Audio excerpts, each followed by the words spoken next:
औज़ुबिल्लाहिमिनश्शैतानिर्रजीम बिस्मिल्लाहिर्रहमानिर्रहीम। मां मोहम्मद सुलेमान आरे जो अॼु 3 मई 2025 जो ॾींहुं आहे। अॼु असांजो मौज़ू आहे मोहम्मद सुलेमान ख़ुहारी जे नस्ल जो शुजरो बयानु करणु। मोहम्मद सुलेमान खे हिकु पुटु हुयो, मोहम्मद जुम्मन। मोहम्मद जुम्मन खे 2 पुट हुया। अल्लाह वरायो मोहम्मद सुलेमान। अल्लाह वराए खे 4 पुट आहिनि, मोहम्मद उस्मान, मोहम्मद लुकमान, मोहम्मद अज़ीम, अली बख्श। मोहम्मद उस्मान खे हिकु पुटु आहे, मोहम्मद बख्श। मोहम्मद बख्श खे 4 पुट आहिनि, मोहम्मद हसन, नज़ीर अहमद, ख़ादिम हुसैन, गदा हुसैन। मोहम्मद हसन खे 2 पुट आहिनि, गुलज़ार अली, सुहेल अली।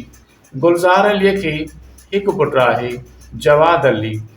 नज़ीर अहमद खे 2 पुट आहिनि, ज़ुल्फ़कार अली, रांझन ख़ान। मोहम्मद लुकमान खे 6 पुट आहिनि, शहज़ादो, हाकिम अली, मोहम्मद सुलेमान, सिकंदर अली, रोशन अली, निसार अहमद। शहज़ादे खे 4 पुट आहिनि, रियाज़ अली, इम्तियाज़ अली, एजाज़ अली, मोहम्मद लुकमान। रियाज़ अलीअ खे हिकु पुटु आहे, अली। इम्तियाज़ अलीअ खे 3 पुट आहिनि, साहिल अब्बास, नैन अली, सगीर अली।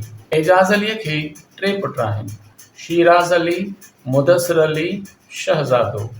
लुकमान अलीअ खे 2 पुट आहिनि, तबरीज़ अली, मोन अब्बास। हाकिम अलीअ खे 2 पुट आहिनि, मुनव्वर अली, अनवर अली। मुनव्वर अलीअ खे 5 पुट आहिनि, सागर अली, सालार अली, सागर अली, ज़मीर हुसैन, अलाह ॾिनो।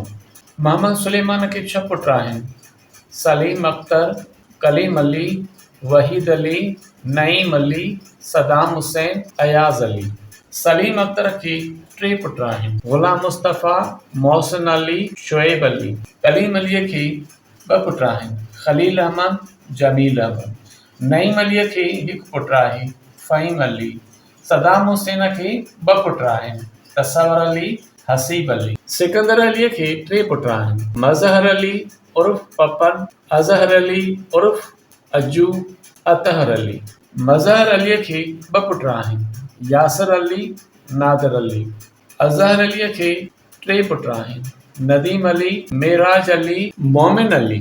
रोशन अलीअ खे 3 पुट आहिनि, राशिद अली, शफ़क़त अली, दानिश अली। राशिद अलीअ खे 3 पुट आहिनि, रहीम बख्श, गदा हुसैन, रोशन अली।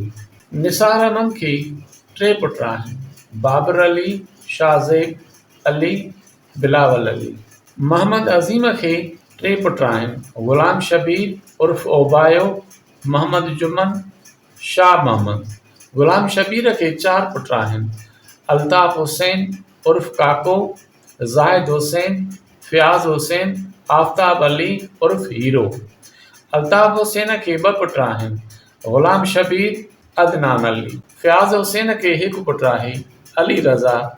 आफ़ताब अलीअ खे हिकु पुटु आहे, मोहम्मद तहा। मोहम्मद जुम्मन खे हिकु पुटु आहे। शाह मोहम्मद खे 3 पुट आहिनि, शफ़क़त हुसैन उर्फ़ गुड्डन, आमिर अली, नवाज़ अली। शफ़क़त हुसैन खे 2 पुट आहिनि, ज़ुहैब अली, ज़ीशान अली। अली बख्श खे 2 पुट आहिनि, ग़ुलाम अकबर, ग़ुलाम असगर।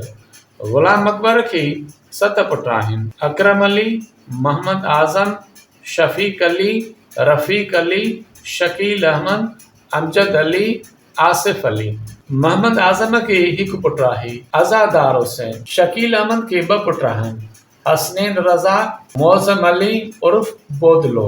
अमजद अलीअ खे 2 पुट आहे, ग़ुलाम अकबर, ग़ुलाम महदी। ग़ुलाम असगर खे 8 पुट आहिनि, असलम परवेज़, मोहम्मद मुस्लिम, अख्तर हुसैन, सईद अहमद, अफ़ज़ल अली, सफ़दर अली, अली बहादुर, अरसलान अली। परवेज़ अहमद खे 2 पुट आहिनि, अली बख्श, शाह ज़ैन। मोहम्मद मुस्लिम खे 4 पुट आहिनि, अब्दुल सलाम, अब्दुल सबूर, अब्दुल समी, अब्दुल वासिअ। अख्तर हुसैन खे हिकु पुटु आहे, हमज़ा अली।